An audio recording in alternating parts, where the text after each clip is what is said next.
we're actually going to be playing a game. The premise of the game is that we have topics which can be a little bit controversial to some, and we are going to say whether that statement or the advice in regards to the fitness or health is underrated or overrated.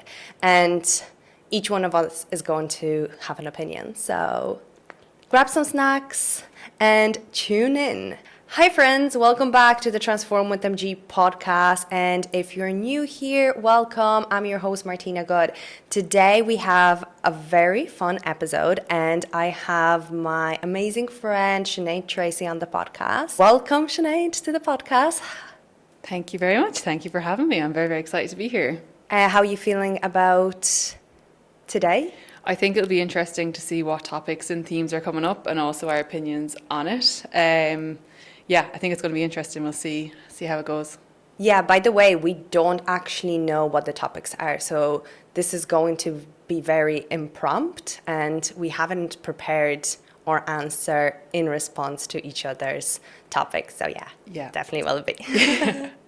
Right, let's go. Do you want to go first?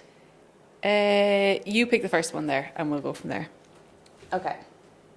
So the way we have little flags, by the way, overrated, underrated, and I'm going to read the topic and then I'm going to say, well, we both can then put up our flags and then discuss it. Okay. Female specific training programs.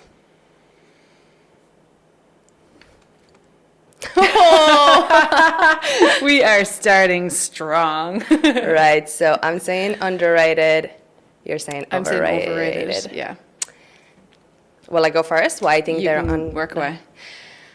I think as women for years, and we still are being put into one box when it comes to training, and considering the fact that only 6% of studies have been done exclusively on women, we are meant to fit into this category of training and adapt just as we are smaller men, which I feel we definitely differ in terms of hormones. We definitely differ in terms of physiology, and those factors have not been really considered when it comes to training.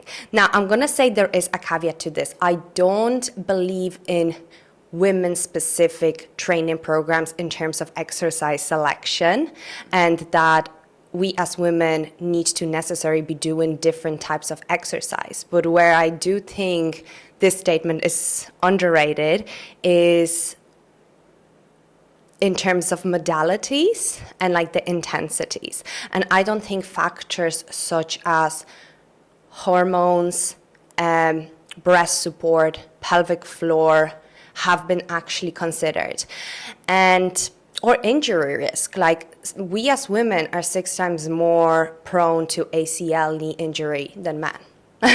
Which, like, you're currently experiencing knee issues. So I don't know, are you going to change your mind about your answer? But yeah, I think women can train at higher intensities. They can do more volume in a given session. They can do more volume across a week. They can do more volume across the month. And also they take quicker to recover, so they don't need as much recovery in between sets, which means like in a given session, they can do more reps, more sets, shorter recovery periods, right? But then there is also that, I suppose, topic of cycle syncing around the menstrual cycle, right? When we get into like hormones, then it's like, should women be changing their training based on their hormones? And that's where I would say that's probably like overhyped in terms of that way, because like hormones definitely play a part, but I think it's very unrealistic for women to be changing workouts every 2 weeks, especially for the general gym pop. I don't think that really works for most people, where like a vast majority of women struggle with consistency anyway. So I think that is overhyped. I think it should take into consideration, but other methods can be put into play to account for that, such as longer warm-ups in the first phase of our menstrual cycle, while estrogen allows for better recovery and better muscle adaptations. We are also more prone to injuries in the first half of the cycle. So accounting for that and including longer warm-ups, or if a person is training with a personal trainer, or whether that's sport, like that should be accounted for. And then when it comes to our second phase of the cycle, where a lot of women do struggle with PMS and that prevents them from doing maybe as vigorous exercise, then accounting for that through diet and lifestyle to help with their PMS, but not necessarily doing like what people claim to be like, do high intensity training and strength training in your first phase of the cycle, and then yoga, Pilates and whatnot, like trying to do that every 2 weeks. I'm like, sorry, bit of bullshit. So this is why I would overall put it underrated, because I don't think it's considered enough. Okay. Why? Yeah. Is I think when I first heard the question, I was kind of thinking of, my initial point was that I was thinking, okay, you mean in terms of changing your program based on what week you're on your cycle? And I was like, nah, like I'm very aware with the girls that I coach, it's like, they have an awareness of what it's like in luteal phase, that, strength might be down, mood is down, energy levels might be down.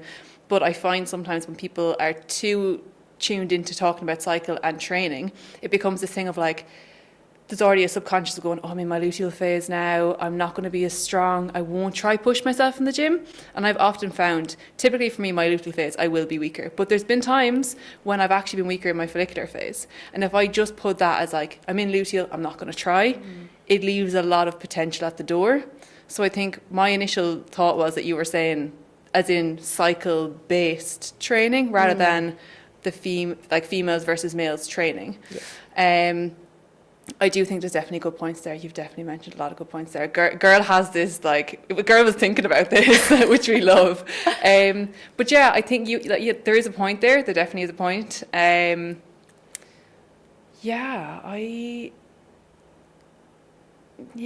would be on the fence now. I'd be on the fence based on actually me understanding the question properly.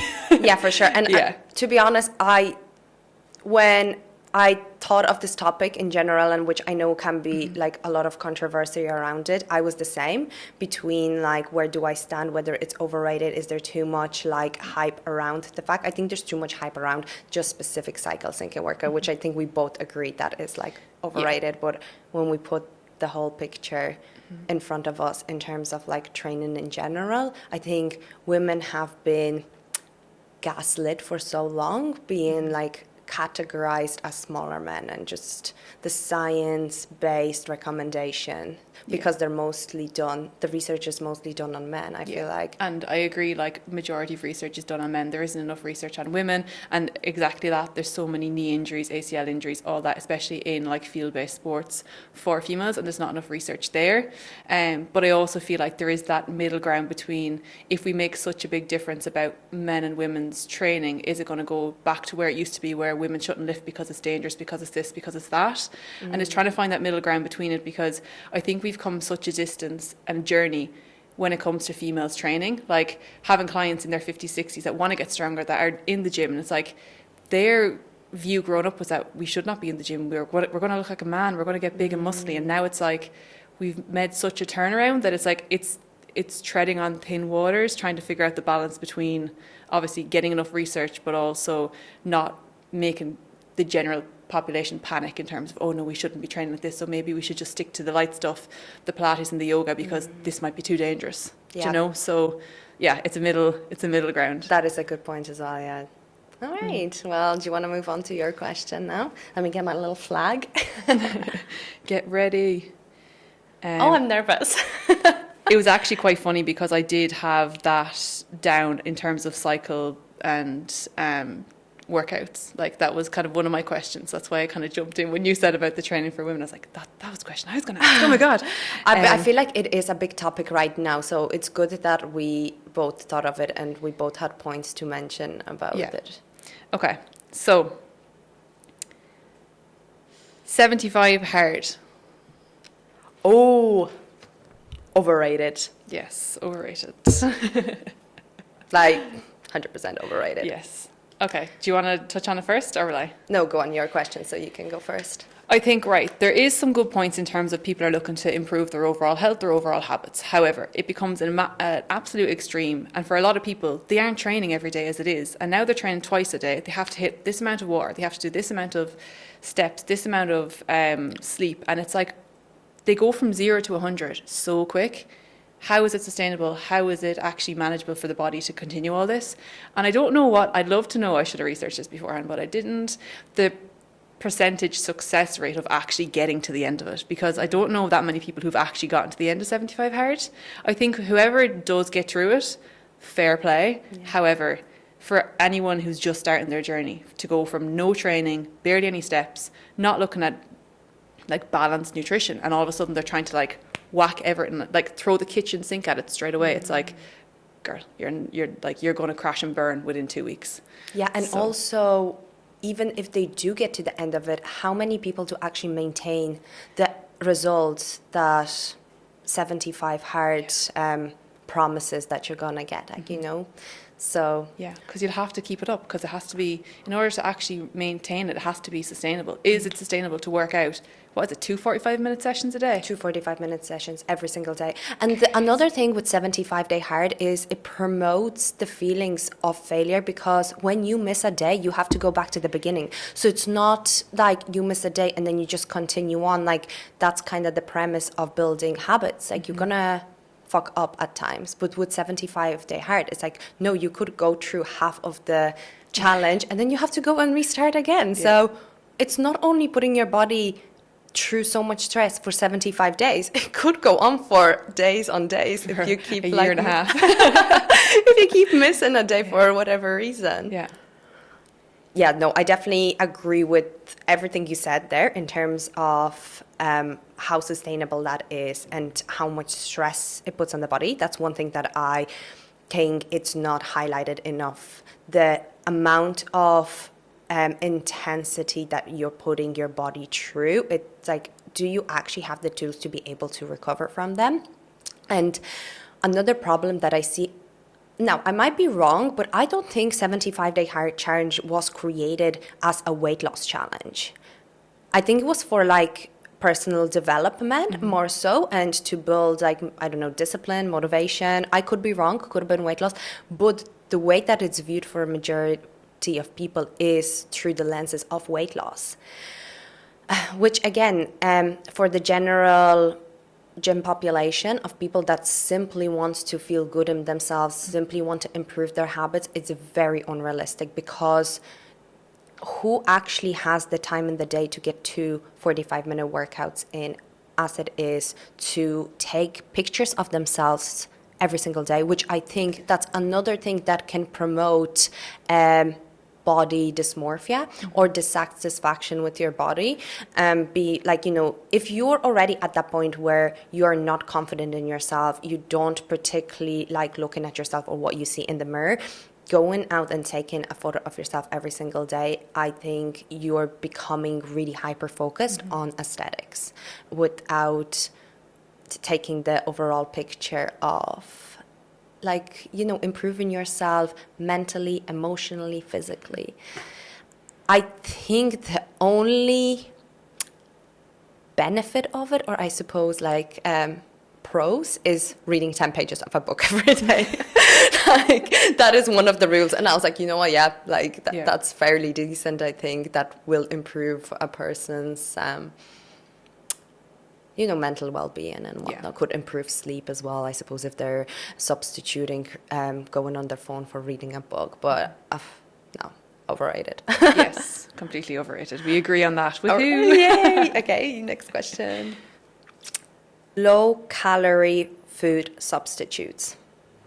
3, 2, 1. You're going to kill me. There's context to it. There's a context to it. There's no middle over or under here, so I have to just pull aside. Okay, well, I don't know if people can see what's on these, but I'm saying it's overrated, and what's... I'm saying it's underrated. Okay, I'm going to go first. Yeah, my go question. first. I think they are overrated from the point of view that a lot of people, especially those that are on a fat loss or weight loss journey, they're already in a calorie restriction. And what happens is that most people on low calories try to maximize the amount of food that they can eat. So every food then becomes a diet food because they can get more calories out of, like, for example, they can only get about 2 scoops of regular ice cream for eating like a whole tub of the Halo Top, right? But those low calorie foods, low fat foods, low carb foods, they are filled with additives. They're filled with, like, if you look at the ingredient lists, like, I bet you that you won't know 80% of the stuff that is in it. And then what happens is people struggle with digestive issues because it's not real food that they're eating. Also, they're highly likely missing out on a lot of nutrients that whole foods then provide. And I'm not saying like, oh, ice cream necessarily provides the most nutrients as such, but then that's like where it gets problematic. It's almost all food starts to turn into these like low calorie, low fat, and especially big one is low fat for women. As women, we need a certain percentage of fat because that's where our hormones are produced. So what happens then when women substitute all their like healthy fats or any fat in their diet for low fat substitutes is they're not getting enough fat in their diet, and then that impacts their menstrual cycle, and then they have irregular periods, missing periods, heightened PMS. So yeah, that's why I think like it's overrated, because yeah, it just impacts digestion, impacts reproduction, sucks the joy out of people actually enjoying proper food. Yeah, okay. And I get that as well. And I would agree in the side of the low fat things, it's like, no. And I've actually like was talking to a client about this lately. I was like, I know you're afraid of eating like fats. And she was like, yeah, it's just a thing that in my head for so long, it's been like, you can't eat fats. And I was like, no, like we need to have a certain level of fats in our diet for, again, cell production, hormone production and nutrient absorption. In the side of this question of the lower calorie options, I think if someone is in a fat loss phase and they have a lot of weight to lose, to try and pull out everything that they used to enjoy, it means they won't really stick to it long term. So if it is for sakes where they used to always have a tub of Ben & Jerry's ice cream on a Friday night, and for now they're trying to drop body fat, they're trying to have some bit of balance in their diet, now they could swap it out for the likes of a Halo Top where they still feel like they're not pulling everything that they enjoy out of their diet. Mm-hmm. So I understand it from that point of view of the small little substitutes means that we can have more volume, more food in our diet for the calories that we're on, rather than going, okay, this is my calories, I want the Ben & Jerry's, but I can only have, again, two spoons, whereas I could actually have half a tub of Halo Top or whatever ice cream it is, and feel a lot more satisfied from that because they actually felt like they had a bit rather than just like a taste. And I think when it comes to that, it's like, right, okay, I can have the Ben & Jerry's, but only 2 spoons. Who's actually able to just eat 2 spoons of Ben & Jerry's and walk away?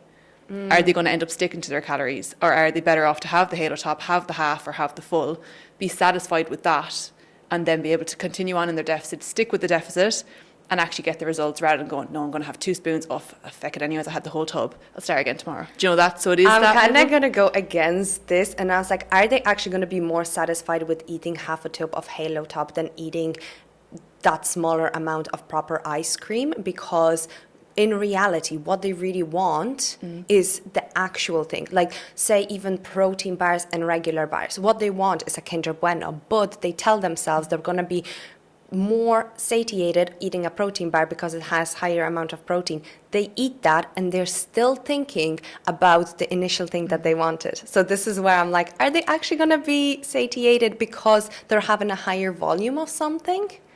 Well, I would say from personal experience, I'm like, if I can have a tub of Halo Top in a deficit, I am happy out. I had ice cream. Like, to me, it doesn't make a difference. Yeah. But I would also be the side of, like, if I'm having a sandwich, I will not put butter on it because I'm like, I don't see the point in adding butter. Like, I'm like, not from a side of, oh, calories. I'm just like, the butter is pointless in a sandwich. And, like, so many people can say no against that. But I'm like, does it mean that, like, I can have... Because I know, like, obviously when I was in my prep for my photo shoot, I did all of these little hacks and I brought down things, and like obviously I still had good healthy fats in my diet, I still had good nutritious like balanced food, but I also made sure that I had the little snacks that I enjoyed. Maybe it was that small little packet of like cookies or something that was like 98 calories for the little packet rather than having like a couple of biscuits. Do you get me? So it's like that balance between the two. I still think the fact that long term, if rather than feeling like you have to cut out everything, you can have small little substitutes to add that little bit of balance, so you have the 80-20, enjoy the foods and move on.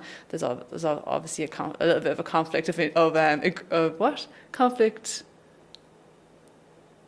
Conflicting opinions, sorry, on this. But yeah, that's me. Yeah, I think we both kind of set our sides in terms of like where we stand, and I do agree with you on some of it. I think like it can play a role, especially with somebody that has a lot of weight to lose, and 90% of their diet consists of processed foods, refined carbs, junk food and whatnot, to making substitute that still allow them to enjoy this food but in more moderation. But I think from another point of view, in terms of like the relationship with food and actually learning like proper nutrition habits, and like, you know, from the standpoint of eating balanced whole foods, nutrient dense foods, it can actually go the opposite way.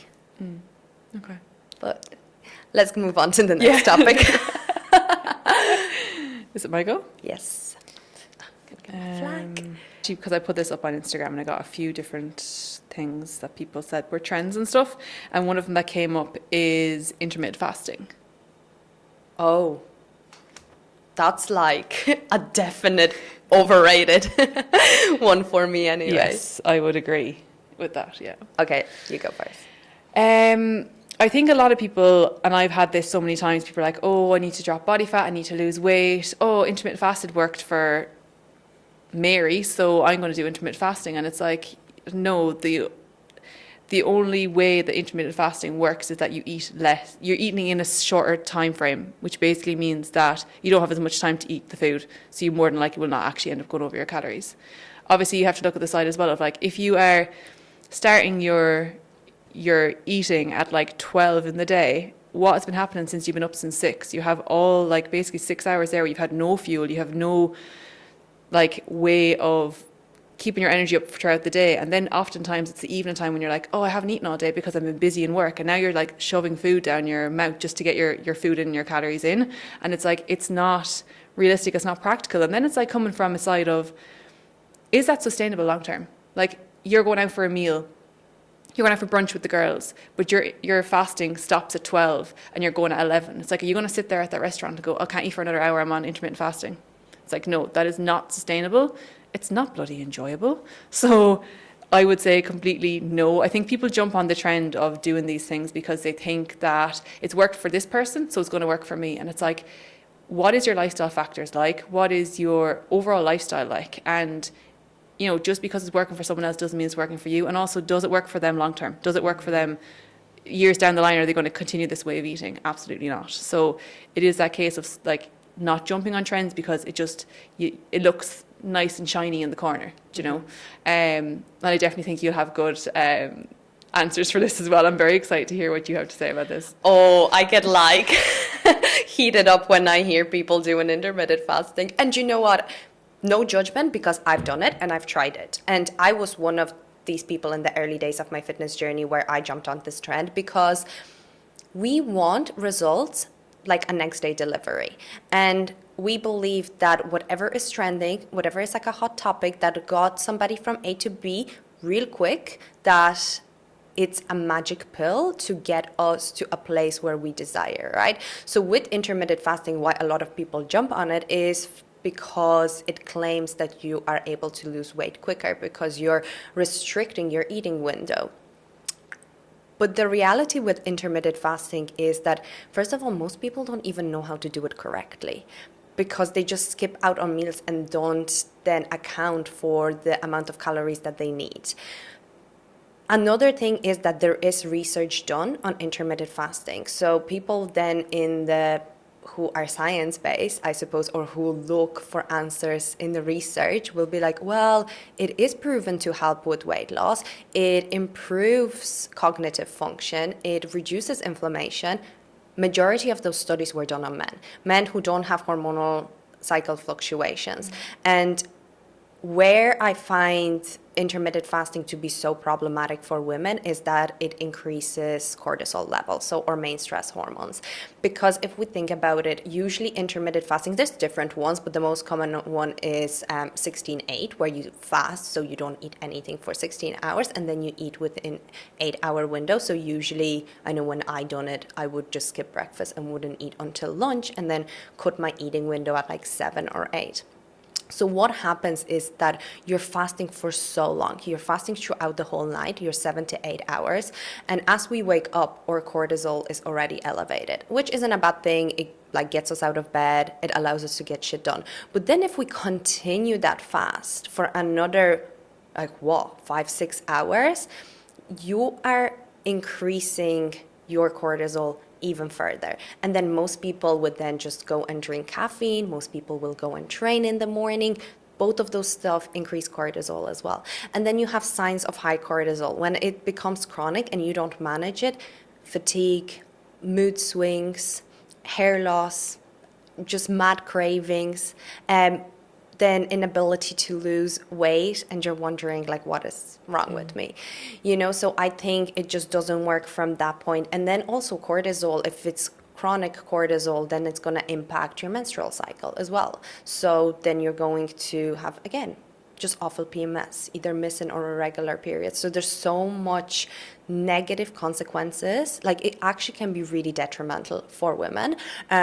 Different story for men, I believe, and the research done that it might help, but that's going back to the first topic we talked about in terms of the differences between males and females. But I do agree with the points that you said, is like, how realistic is it for somebody's day-to-day life? If the girls ask you to go out for brunch, but you're doing intermittent fasting, are you just going to fucking sit there and sip on your water? Like, how enjoyable is that? Because I can't imagine myself, and I can't imagine, I done that. Like, the amount of times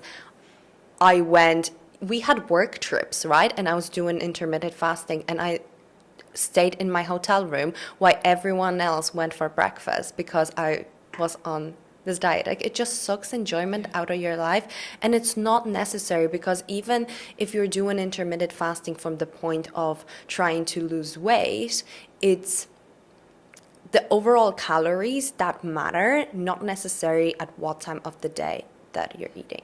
Actually, one point I will mention though is a difference between intermittent fasting and then a slight calorie time restriction, because I do believe that taking a little break to allow your digestive system to rest is fine, but women would do better having like an early dinner, so cutting their time at which they finish eating, so they're not eating late at night, because that's what's another problem that occurs with most people struggling to lose weight, is they're eating late at night. But why are you eating late at night in the first place? Probably because you're doing intermittent fasting and skipping breakfast. Yeah, or the fact that they're so busy during the day that they're not eating right enough. They're not eating right or eating enough during the day. Yeah. It comes to even, they finally sit down, they haven't realised how stressed they are all day. And next thing it's like, oh God, that day was a lot. I finally have the kids in bed. Oh God, I'm actually hungry now because I've been having coffee all day. Yeah. Do you know? And that's definitely something that I've seen a lot. It's like, I keep eating at night and I'm like, okay, well, how was your breakfast? What breakfast? All right. How's your lunch? Yeah, another coffee. I'm like, okay, now we see the problem here. Do you know? So it definitely is a case there where if you are eating that a bit later at night, oftentimes I find that they may not actually be eating properly during the day. And this is the thing as well. Yeah. Slightly off topic of intermittent fasting, but it's the same strategies or same rules, basically. Yeah, for sure. Okay, should we move on to the next question? Yes. Sleep is just as important as diet and training for health and longevity. Sleep is just important as diet and health. Sleep is just as important as diet and training. Okay. Woo, we agree. Underrated. Said underrated. Underrated, yeah. Yeah. Should I give my take on that first, or do you want to go? I don't mind. Let me see. Go on, you go. You take the lead, girl. Yeah, I think it's very underrated, and I think sleep is so overlooked when it comes not only to weight management, but also health, longevity, focus, hormone balance. And I would, if you had asked me what, like a framework that I would use with a person if I would be helping them to improve like their health and well-being. If we looked at a pyramid, I would put sleep and stress management at the bottom as like the foundations before even looking at training and diet, because if you have poor sleep, you're going to dysregulate your hunger and satiety hormones, ghrelin and leptin. So ghrelin is responsible for telling your brain when it's hungry, and then leptin is responsible for telling your body when to stop eating and it's full. So if they are dysregulated, then you're going to eat even when you're not hungry, and when you do sit down and have a meal, your body won't know when to stop. So you're going to keep eating past fullness levels. So then weight management becomes a problem because you're so out of tune with your body's hunger and satiety signals that you cannot control the quantity of food that you're eating. But then from another perspective, it's not only the quantity of food, but suddenly food becomes more appealing. So not only are we craving food, but we're craving food that is high carb and high sugar, those highly palatable foods, because carbs release dopamine, and dopamine is our happy hormone. So we get this boost of increase in mood, increasing positive mood from eating those kind of foods. And there was actually a study done on participants who slept 5 hours or less that ended up eating 500 calories extra. So if you think about a day, so 500 calories extra a day is what, 3,500 calories across the week, which equates to roughly 1 pound of fat. So by just sleeping less than 5 hours or 5 hours of less, you are increasing your chances of gaining 1 pound of fat every single week. So I think that's why it's super underrated and overlooked. Yeah. No, I completely agree. And I think you have like a lot of the points there I would completely agree on. And I think what I use a lot of analogies because I'm a visual person, but I always say to clients, it's like your sleep is like charging your phone, right? Are you going to let your phone go dead? No, you're not. You're going to charge it, and you're going to make sure that you have it fully charged so that it can perform and you can have it for the whole day, the following day.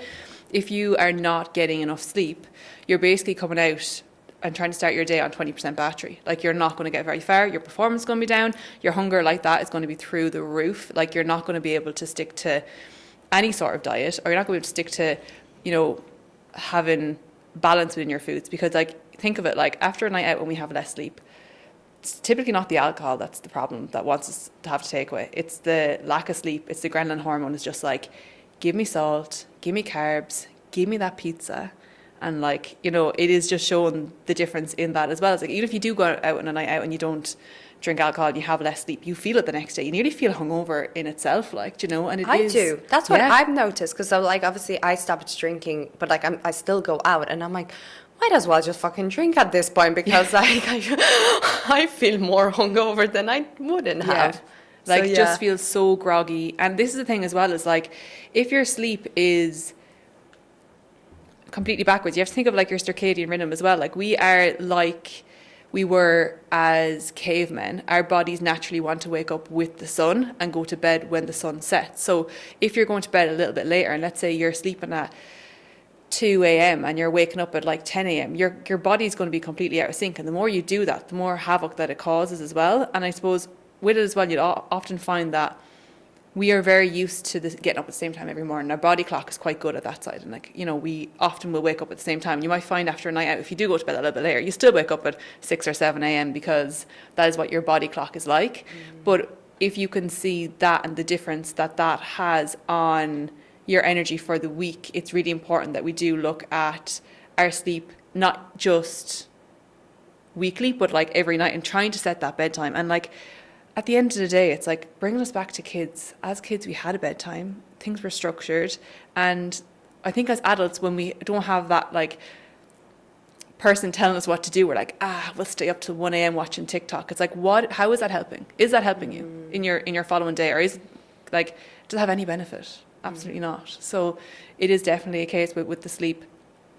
It is one of the the bottom pillars or one of the bottom blocks when it comes to overall health. And like I find a lot of people will be like, oh, you know, just dismiss your sleep and like let's cut calories lower. And I'm like, look at your stress levels, like look at your recovery is on the floor. Why are we going to drop calories if we actually can't manage the one thing that we should be able to focus on more? So yeah, I definitely think sleep is completely underlooked at.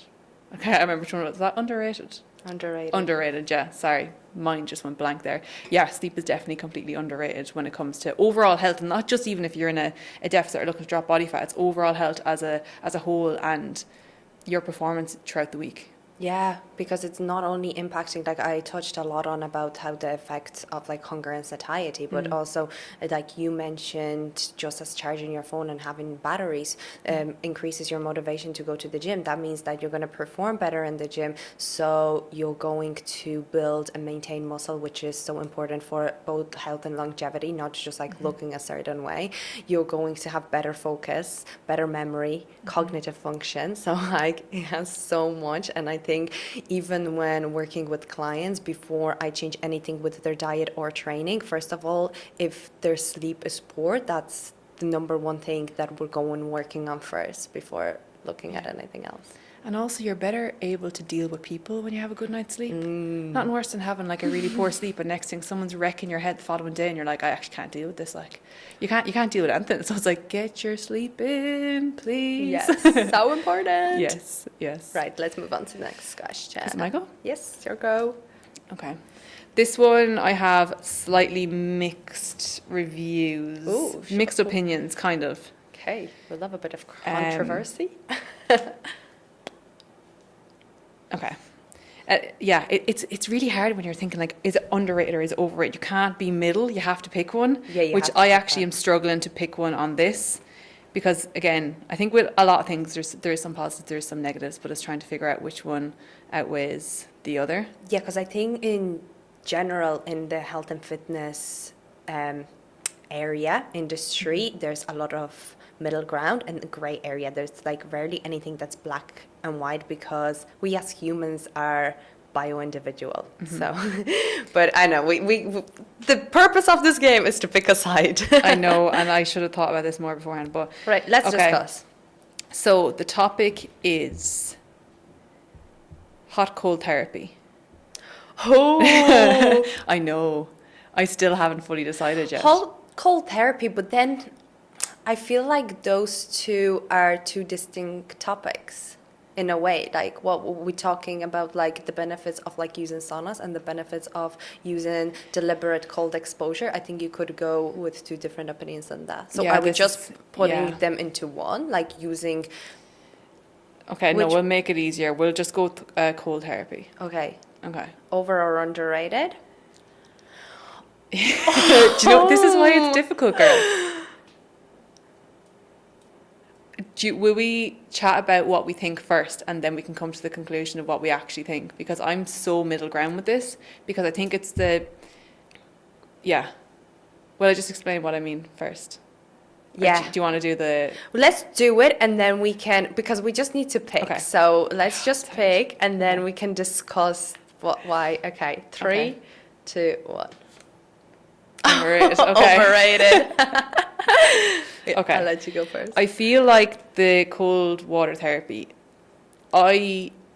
in terms of feel good, endorphins, mental factors of putting yourself through the hard shit, I think fantastic. And a lot of the times you feel so much better as a result, like getting into cold water just for a few minutes. And I find for myself, so beneficial. There's not many things for me that can get me to fully switch off. Like I'm training, I'm still thinking of what my to-do list. I'm with a friend, I'm still thinking what I have to do later. I'm constantly going and on. And I feel with cold water therapy, you're in it and you are deep in it, and all you have to do is focus on your breathing, because if you're not focusing on your breathing, you're not going to get through it. And I think that's really good for that side to switch off. And it's been really beneficial on that, and you'd always feel great after it. However, I feel like it's just been a big trend that people are jumping on. It's like, cold water, yeah, I'll jump in. Everyone's doing it, I should do it. And they don't really understand why they should do it, or the benefits of it, or if it would benefit them. And there's obviously a lot more research in this that I did not research beforehand, because clearly I'm not prepared for this at all. But I think on the sides of trends, it is overrated because people are just doing it for the sake of it. They're not doing it because, you know, they're going to give it a go, like everything. And there's a lot of things that I could go on about just giving it a go and seeing for the crack. But I do have to say, I enjoy it. Do I do it enough? Absolutely not. And now in Bali, it's very, very hard to find cold water compared to Ireland. But I think for majority of people, they are just jumping in for the sake of it, or just following a trend. But I don't know if that leaves me with overrated or underrated, to be quite honest. Because that sounded more like positives there. It sounded like positives, and I personally feel also amazing after doing deliberate cold exposure, and I only have positive stuff to say about it. But nevertheless, I still think that overall it's just overhyped and like overrated, and it's just seen as this be all end all magic pill that is just going to make you the most positive person ever. It's going to help you drop body fat. It's going to reduce inflammation. And I feel a lot of people jump into it without even realizing how much you need to be in the cold water to actually get the full benefit of it. Like the recommended amount is between 11 to, and again, I'm not an expert of it, like listening to a few podcasts and whatnot, but apparently the recommended amount is between 11 to 15 minutes across the week, which I see a lot of, because it's a big cult here in Bali, like hot cold therapy, deliberate cold water exposure, or recovery in general. It's just almost like you meet somebody for the first time and they're like, so which recovery area do you go to? Yes. Like it's such a big thing here, but I feel like I see a lot of people saying, oh, I do the ice baths, and then like they dip their big toe in it and jump out. I was like, this isn't doing anything for you. Yeah. But I do think in terms of instilling mindfulness, like focusing on your breathing and the effects that it has on like decreasing the inflammation, like it has a lot of positives. Like if you can do it, do, but like I wouldn't put it above, you know, proper nutrition, like making sure that you manage the intensity of your training, again, like sleep and stress. I wouldn't put it above any of them. Once you have mastered them, it's like another step towards how you can excel and optimize your health, fitness, and wellness. Yeah, and I agree with that as well. I feel like it's like, oh, I did like heavy sessions in the gym this week. I'm going to hop into ice bath. It's going to solve all my problems. It's like kind of saying like, oh, I'm just not going to fix my diet, but I'm going to supplement. And it's like, no, like you need to fix all these bottom tiers first, and then you can add these nice little fancy things. But I think the majority of people, they hear and see all these like higher athletes that are doing it, and they're like, oh, maybe I need that. Do you know, I'm not doing any, like, I'm not getting my protein in, my recovery is shit, I am not like doing any stretching or any mobility, but I'm going to jump into an ice bath because that's going to solve everything. And it's like, nah, it's not going to solve everything. Yeah. So I do think it's great, and I do think on that other side it is great for your mindset to be like, you can push through, because you know yourself when you're in that ice bath and your body is screaming at you, get out, and you're like, shh, and you just focus and breathe, and then you're like, oh my God, I got through that despite my whole body and brain telling me not to do this and to get out. I think that's really powerful. But I think it's just the trend of like, oh yeah, ice bath's going to fix everything. It's like, no, it's not. Yeah, from building the mental resilience and doing hard stuff when you don't want to, like, yeah. But I mean, there's definitely, it doesn't always just have to be cold water exposure. Like we're saying, I think we can both agree that it's just a bit overhyped and overrated and a bit of a trend. We agree. We both do it, and I would recommend for anyone who wants to. Yeah. But not a necessity. No. I think for me, it's mainly just a switch off. It's just a mental switch off. I have no distractions. I have no phone. I have no messages coming in. I have nothing. I just am there in myself, and I have to just sit with whatever uncomfortable feelings I'm feeling. Because I feel like as well, a lot of the time we can jump and distract ourselves from what we're actually feeling sometimes. So I feel like the cold water can actually be quite good, or even, the cold water can be quite good to just make yourself sit with things even when you don't want to. It's also amazing for productivity and focus. Now, I don't do it as much because, again, like, well and good if you have an ice bath in your house, but if you don't, like, you have to go out of your way to go and find it. But I do find in the morning, and then after having a cup of coffee after like 3 minute 6-degree ice bath, I'm like for the whole morning into like this such a productive workflow. Yeah, that's actually what I miss about Ireland. I miss the Irish Sea. I miss the coldness where you're like, oh my God, I can feel my bones. Girl, you can get that here in an ice bath. No, it's not, no, the sea, like the actual sea, like actually submerged in water. I do not miss the cold. Cannot relate. Anyway, let's move on to the next question. Eating high protein diet. Okay. Underrated. Underrated, completely underrated. Yeah. I feel that is a controversial one because there's so much hype around protein that some people will say, oh, it's so overhyped at the moment that people are missing out on the other important macronutrients and just focusing on like, how can I make everything high protein? And I get that, but I still believe that especially women don't get enough protein as they should. The recommended amount of protein is 0.8 grams per kg, which for like 135-pound woman would be between 45 and 50 grams of protein, right? And this is the recommended amount. That does not mean it's the optimal amount for you to function optimally.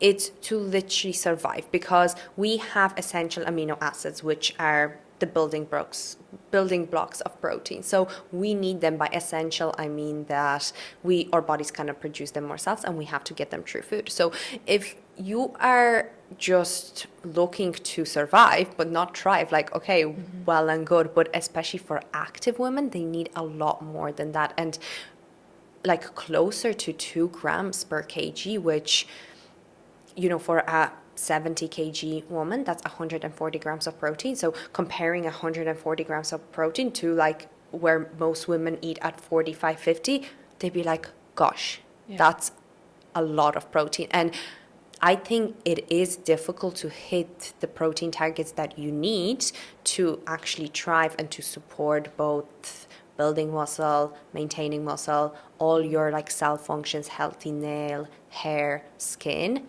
It's hard to achieve without proper planning. So most people don't just hit their protein intake accidentally unless they have been, say for example, now us, like we've been, in the fitness industry for like a decade, right? So we went through our sheer amount of tracking. We know when we're hitting like, well over 120 grams or whatnot, but like majority of the people, like they're not gonna be. So I think it's massively underrated, and I think the message should be pushed that more women should be eating that. Especially our protein needs go up throughout, depending where we are on the menstrual cycle as well, because in our second phase of the cycle, progesterone is dominating, and progesterone breaks down muscle even further, which means that, again, if we're active women, if we're strength training or, whatever sport you're into, you're still using your muscles for it. So you need to replenish that. So that number of the amount of protein that you need is going to go up in the second half phase of your cycle as well.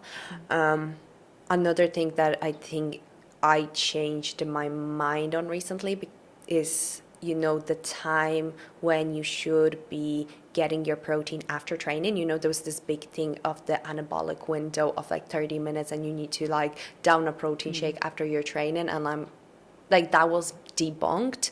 But again, I feel like with men, that's fine. They have like a longer window to get their protein in. But women, again, I think they need that protein intake closer to the workout. Like they're going to benefit if they have an intake of protein within that 30 to 40 minutes. So that's kind of where my mind changed, because I was like looking into research. I'm like, nah, like it's fine as long as you distribute your protein evenly. But now I believe like, look, if you really want to optimize your reproductive health as well, and just health in general, like being more cautious that like you do get some like protein in after your workout as well. And that's not chucking a protein shake down you like the minute you step outside of the gym. Like you can just have a meal or have a protein shake if it's handy, if you know that you're going to be going 2-3 hours before you get home to like actually digest or take in a meal. So yeah, protein definitely underrated for me.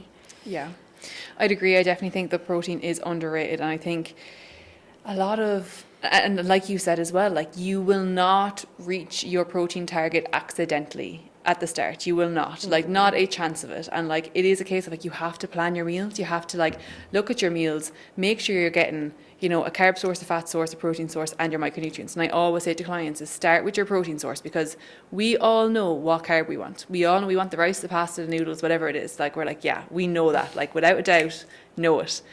We never usually will figure out what our protein source is after that. We're like, yeah, we want the pasta. What are we having with it? Pasta. It's like, no, right, pull it back. What is your protein source? Start from there. And then add your carb source. You'll think you're a carb source straight away anyways. Like, but if you are not looking at the amount of protein you are having or making a conscious effort on it, you're not going to hit it. And I do think a lot of women as well are like, that's a lot of protein to eat. And I'm like, the thing with the protein as well is that it's so satiating that if you compare, let's say, 100 grams of chicken to 100 grams of pasta, like you would be a lot more fuller from the 100 grams of chicken than you would from the 100 grams of pasta. And you'd probably finish the pasta and continue eating. And this is the thing a lot of women don't realize as well, is that when you actually start adding protein to your diet, you will be fuller for longer. And as a consequence of that, you more likely will not overeat, because how easy is it to overeat carbs? They taste unreal. They're like amazing. And I'm not dissing carbs. We all love carbs. But I don't think we have a problem with people not eating enough carbs nowadays. Like, if people do not struggle with like their carb intake. No, not at all. And like, you know, on one side, it's great that we are eating carbs, because there was years ago where it was women should not eat carbs because we want to be really, really lean, and it's like, oh, carbs are the enemy, and they're not. I don't think it was even years ago. Like, I think it's still very much like the message right now. Like, yeah, I think there's still a lot of women who demonize carbs, or like there's pages on like across social media and media that like carbs are bad for us. But okay, maybe I just haven't been tuned into that world at all, because I'm like, give me the carbs. But I feel like older generation would be a little bit more afraid than like the girls I work with that are in the younger generation aren't afraid of the carbs at all, whereas I find the older generation are like, oh no, I don't think I can eat that. I'm like, you can eat bread, you can eat a slice of bread, you're going to be okay. But that's interesting, because I wouldn't have thought that the younger generation now would be afraid of carbs. Yeah, I think it still is, but I believe that it also, the things that we follow and, you know, our social media feed is very much curated based on like what we believe to be kind of true and facts, and we have enough knowledge to filter out a lot of the BS. But sometimes I go, and that's like my Instagram is pretty much filtered. Like I don't see any like things like this anymore. But sometimes I go onto Facebook and some pages put like keto community, and I go like reading into the comments, and I'm like, oh my gosh, like there's still people that think it's the bread that is the enemy. Yeah, no, that is true. That is true. But yeah, with the protein side of things as well, it is definitely underrated. And I think when you start eating that a little bit more protein, you start to realize that you do feel fuller, that you do feel better as well. And it's like, if you are trying to build muscle and you are on like 80 grams of protein a day, you may as well forget about it. Like, you're not going to see progress. You're not going to see any bit of, like, if you're actually trying to build muscle and actually trying to get strong. Like, and by the way, can I just say, everyone should be aiming to build muscle. Because from, especially as we get older, because people view building muscle as like, I don't want to look like I have muscle. But it's like, okay, well, forget about aesthetics and body composition here for a second. If you want to be 70-year-old and go and do your groceries by yourself or walk up the stairs, well, are you going to care about that you have muscle then? Like, I think you will. Yes. And it's also like, oh, I don't want to build muscle. I just want to tone. I just want to tone. But tone is muscle. Tone is muscle. That is building muscle. Shout it into the microphone. Announce it to the world.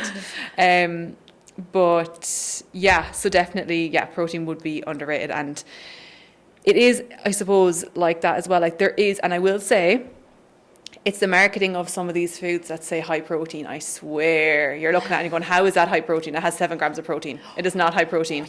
These, like, I would say honestly, like there's like, let's say high protein pancakes, and it's like 20 grams of protein for nearly 500 calories. And I'm like, that is not high protein for the amount of calories you're having. You'd be far better off like having normal pancakes, get some bacon medallions, add them to the side, and actually build a better meal than just having these pancakes for 500 calories. That's not really going to fill you for a mean 20 grams of protein. And like, it's the thing that it's the marketing side of things and labeling things as high protein when they're not actually representative in comparison, to the calories that is in that food. Yeah, and just to paint a comparison, 20 grams of protein for 500 and something calories compared to a high quality protein. So a whey protein, like a scoop of whey protein, has about 120 calories for 20 grams of protein. So that just to paint a comparison in terms of like a high quality protein and a low quality. Yeah. And look, I think as well, a lot of people, like, unless you're really, really clued in, won't see that. And like, you know, majority of us will trust, you know, the marketing, and will trust these things on the shelf because, like, you know, we don't have the education, and I completely get that, and that's so fair. We are trying, but it's just like some of these things are marketed like there should be more standards because 7 grams of protein ain't a high protein food, like it's just not. So that's the side to be careful on. You could think, I'm doing so well and getting more protein into my diet. I'm eating the protein pancakes, I'm eating the protein brownie, and now I'm eating the protein this, and you're like, you've literally just clocked up 1,200 calories in 3 little snacks, but they're high protein. Yeah, that's why I feel it was a little bit of a controversial one, because there's going to be some people like, oh, protein's just overhyped. Everyone's just on about protein and this. But I think overall, like, women especially are just not getting the amount that they need for properly function cells and to recover adequately, build that muscle, and whatnot. Yeah. Okay, let's move on to the next topic. We'll do one more. Is it my go? Yeah.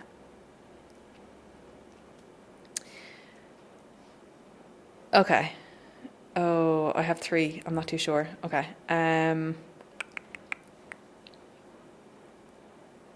The carnivore diet. You know what? Like, I'm gonna be totally honest. Like, I don't know much about it. Like, nor have I heard or seen a lot of people do it. Like, I heard bits and pieces about there in terms of, like, you know, what benefits that it could bring, but like, I don't know anyone personally that had tried it or like claimed it to be. But I'm gonna say it's definitely overrated. Like, definitely overrated as a diet, unless no, I'll let you go first. You're saying overrated as well. Yeah, I think it's like it's like the intermittent fasting. It's like, oh, it's a new trend. They're only eating like carnivore side of things, like just your meat. Yeah, sorry, it's been a long day, guys. It's been a long day. I was like trying to get the words out, and I'm like, it's right here. Just say the word, Sinead. Your meat, and it's like, where are you getting all your other nutrients? Where are you getting all your other vitamins, minerals from? But it is this case of like, oh, and you can see it on Instagram. It's like, here's the chopping board with my eggs and my beef patties. This is all I'm having. And like, I've seen it, like, it's coming up on my Explore page all the time. It's driving me mad. It's like, were you looking into it? Why is it on your Explore Yeah, page? it just came up. I watched one of his, it was actually some particular guy. Or something. No, it was some other guy, and he had this like really strong English accent or something. And I was like, wow, that's an accent, like. And then when I kept going through, I was like, okay, he's literally on a chopping board. And this is how he's like, this new Isn't trend. Isn't that a new trend that New trend. everyone's just like with their chopping boards? Yeah. We don't even own a chopping board. No, we don't. By the way, Sinead and I live together, so that's why I said we don't even own a chopping board. Yeah. I don't know what this is, new trend of a chopping board. It apparently tastes nicer. But I'm like, think of like, sorry, when you're eating stuff like that, like chopping boards you can't clean fully, because when you chop the knife in, like, it leaves marks. So bad. I know it's a little bit off topic, when you're chopping like raw chicken and raw meat, and then you're eating off that same chopping board. Yeah, but you washed it though. Like, washed salmonella.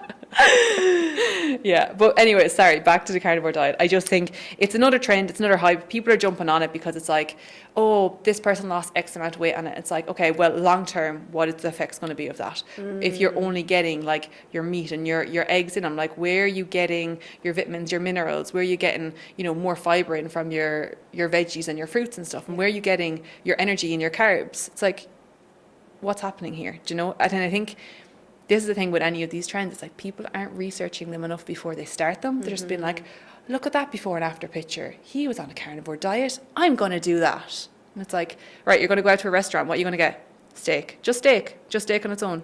You're not going to have any chips. You're not going to have any veggies. You're not going to have any sauces on the side. No, because you're on just like meat only. So it's not even practical.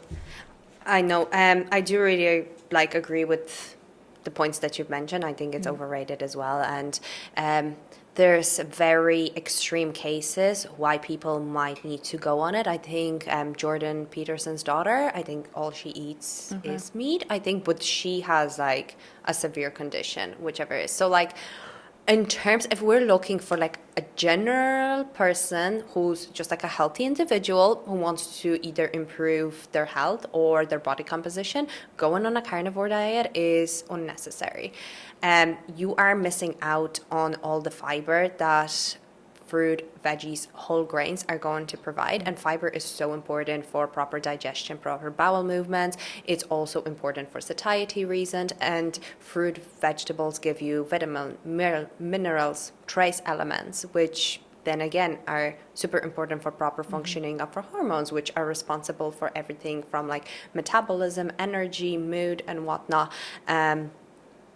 So yeah, I think it is just like a massive trend, and it's just like another thing added to it, like with the intermittent fasting, like with keto diets, the low fat, the low carb and whatnot. It's a quick fix that people are looking for a solution to solve like unsupportive habits that they've picked up for years. And it's like, okay, how can I get again from A to B in the fastest way possible without also doing their own research? Like you said, what are actually the benefits of it and what are the cons? Like, is this suitable and realistic for the lifestyle that I'm living? Yeah. And I think with that as well, like what you're saying about quick fixes, is that the thing with these diets is because it's so drastic from what they're currently doing, they will see a drop in the scales initially and they'll be like, this is great, I'm dropping weight. And it's like, are you dropping body fat or are you just dropping water weight? And it's like, initially, if you cut out all carbs, of course you're going to see a drop in the scale. So it's like, oh, I'm doing this carnivore diet for a week and it's working. Great. I haven't seen anything work for ages, so I'm going to continue doing this. And it's like, no, you literally just cut out a massive food group.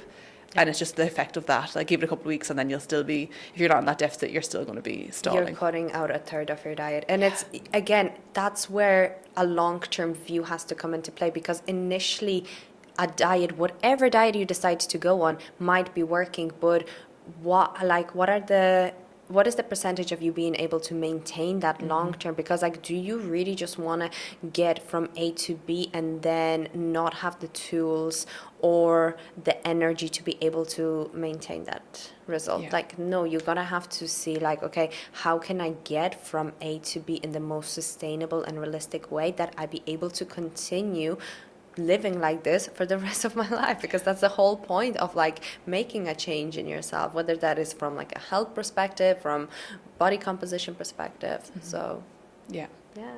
Great. Okay, that was a very interesting discussion. I think we covered a lot there, and obviously we agreed on majority of the stuff, and then we had some disagreements, which was expected, but that makes it part of the fun though. Like, if we both agreed on everything, it'd be like we would never be challenging each other. Exactly. Do you know? So it's nice to hear your point of view on things as well, and even to be able to say like, you know what, your point of view is actually like, it has a point, so it does actually make you question what you believe as well, which is really important, I think. Yeah, for sure. And it's not something that's like, no, I'm right and everyone else is wrong. It's just like, oh, that's an interesting way to put that into a perspective. I haven't thought of it that way. Now, like, you have those like counter arguments that you can make, like, I don't know, more informed choices, I suppose. Okay, but let's wrap it up here. Thank you for listening. Hope you enjoyed that. If you did, like and subscribe at whatever platform you're listening to. Thank you.